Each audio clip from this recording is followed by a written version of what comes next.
Bishop Hanson, what about the challenges in your diocese, or do you have any trouble sleeping?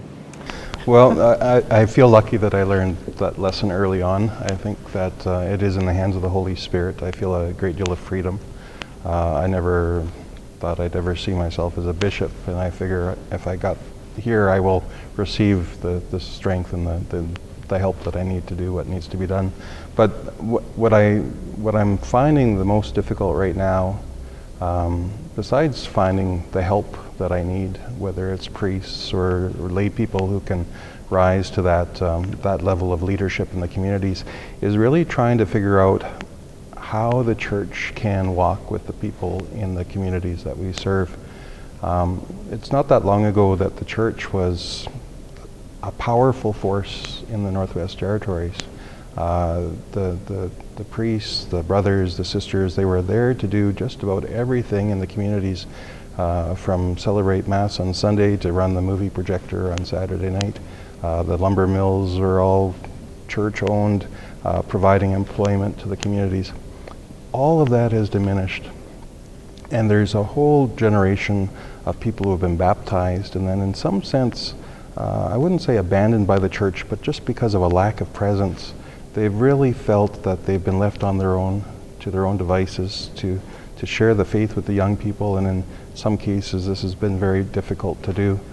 And now as I go in as a bishop, I say, the church is still vitally important. The people still cry out with a spiritual hunger, but the church has to walk with them in a very different way.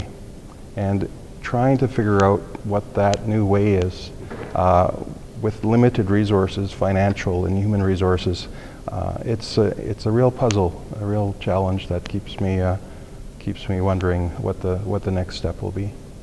Well, you have, as you mentioned, I think a lot of Indigenous people in your diocese. In fact, they're the majority of the Catholic population. I would say we're over 50% Indigenous in our diocese, yeah. And certainly all of the bishops here have Indigenous peoples in their dioceses too. So we're all of us being called to some reconciliation efforts with those brothers and sisters. And I'd be interested in hearing your thoughts on what it is that we need to do. I mean, we being the people who are in the pews, where does our responsibility lie? The Indian residential schools is a huge issue for so many of them. Any ideas? What can we do? What should we be doing?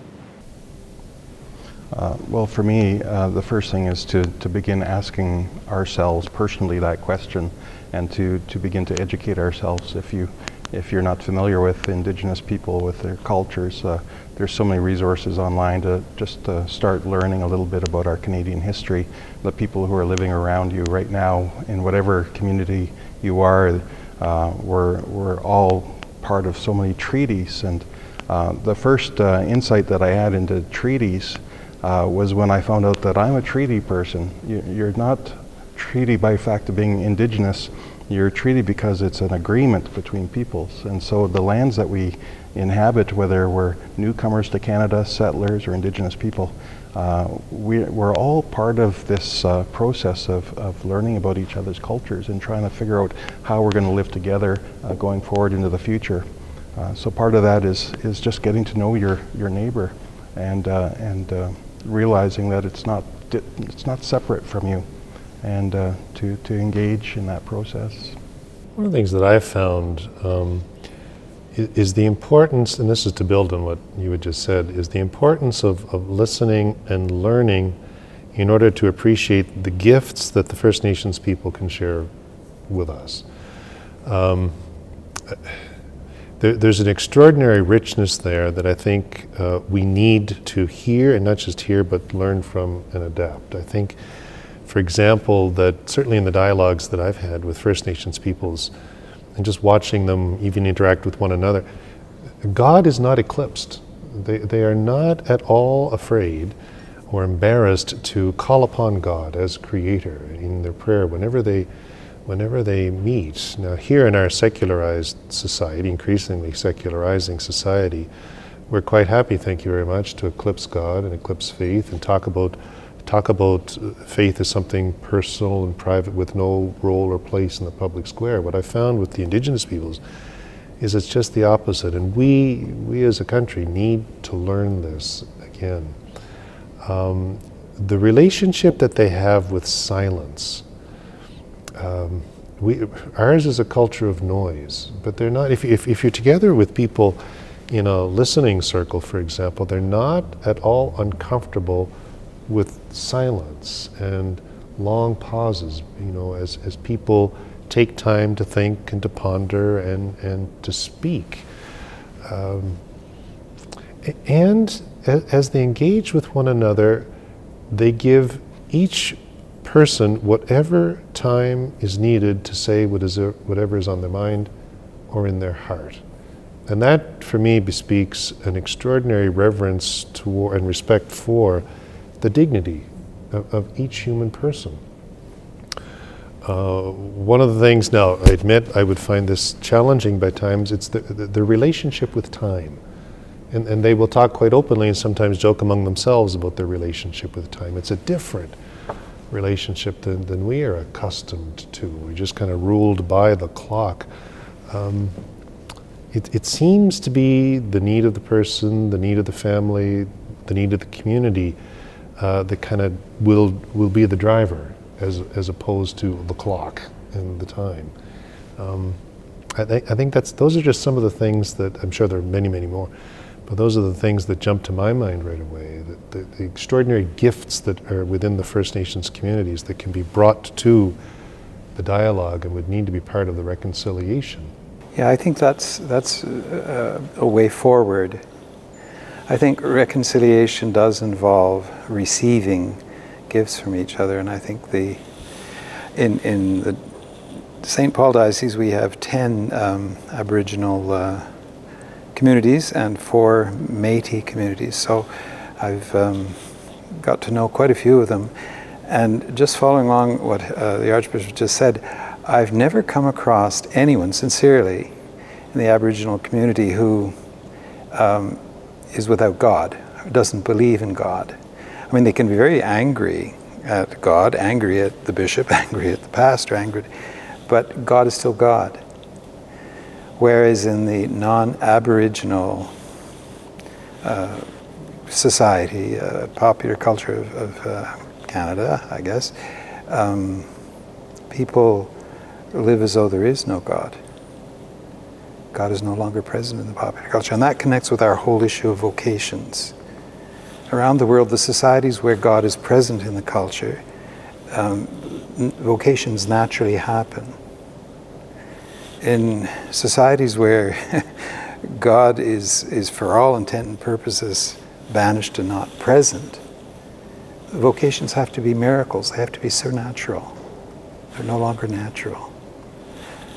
And so, I don't know, coming back to the Indigenous and reconciliation question, I think, if it continues like this, someday it's the Indigenous people who are going to be evangelizing the non-Aboriginal community, because God is alive in their culture. They refer to him. He's present, even if they're upset with him. Mm-hmm. Well, certainly when our crew has been to some of the Indigenous communities, like Fort Simpson and Lac St. Anne, they've found a surprising openness. Exactly. In meeting someone that you've never ever met before, and they're willing to tell you the most deeply personal things, like within the first few minutes, something that's unheard of in our regular, non-Indigenous culture, I would say. We tend to have our guard up. It's really quite disarming, and certainly a gift that we could learn from, I think. Yeah, so contrary to what might be conveyed in certain media, the First Nations people have great gifts to share. As a Ukrainian Catholic church, we didn't have that same experience with residential schools, but with the TRC, we too are called to reflect on building relationships with our Indigenous peoples.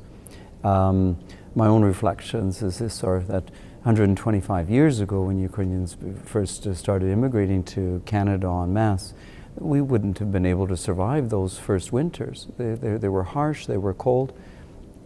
The Indigenous peoples showed us what medicines were going to help us, what seeds to grow, how to satisfy just the daily needs. In my own experiences, I remember First Nations coming to our place. They knew where all the Ukrainian homes were in Lavoyan area, and at Christmas time we have this traditional 12 meatless dish for Christmas Eve to celebrate our Lord's birth. Or then too they would sell whitefish. And I was just fascinating with that, because these things were frozen. Mom and Dad put them outside under barrels and then we would scrape them, prepare them as this. We have much to be grateful for. And more recently is this, the Shumka, Ukrainian dancers, is building upon the TRC, is this they took a whole production, is this that they worked on for several years, from concept to the show, and it was called Ancestors and Elders, and helping to tell the story, is this the beautiful story of that relationship. This week, as this will host our annual Bishops Prayer Breakfast, and our theme is celebrating the spirit of two cultures coming together. So to take the beauty that is within each of us and to share that and to be strengthened by that, I think is huge. Archbishop Pettipaw, do you have any advice for us on how to grow that kind of relationship? Well, you know, as you know, I've been involved in a lot of the TRC process over the years, and have witnessed many of the national events that the TRC had hosted. And, you know, I think one of the keys to this is relationship. And it's not just relationship of one culture or one society to another. It becomes very personal. I think people have to get to know one another and trust one another. I think in Canadian society, from the beginning of contact, on the one hand, there was a great deal of trust, you know, and a strong relationship, but there was also a lot of distrust.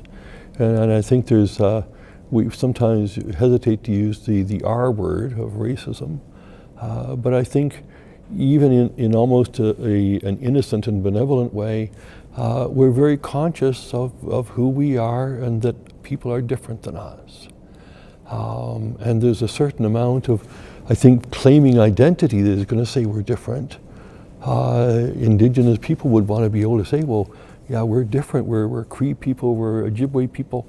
And so there are things about our history, our traditions, our customs that are very distinct.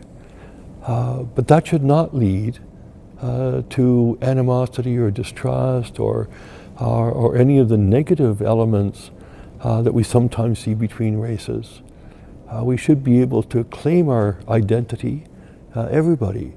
Claim your identity, be who you are, feel good about who you are, and at the same time be able to encounter the other and to enter into an honest, trusting relationship with that other person. Celebrate what is very particular to their culture and their identity without losing who I am. It's got to be possible to do that. When you look at you know, Christ's message and what the church has promoted since Christ, it is the fact that we can be one. We are one in the Spirit. And as St. Paul says, you know, there's no longer Jew or Greek, male or female, slave or free. We are one. And I think this is the Christian ideal that at its best the church has promoted over the centuries, is that we can come together as one family, a family that's built on faith, but that accepts all peoples, honors them as sisters and brothers. And so hopefully we're growing in this way. I think for Canadian society, certainly the awareness of the negative legacy of residential schools, I think has caught a lot of people off guard. They weren't aware of this.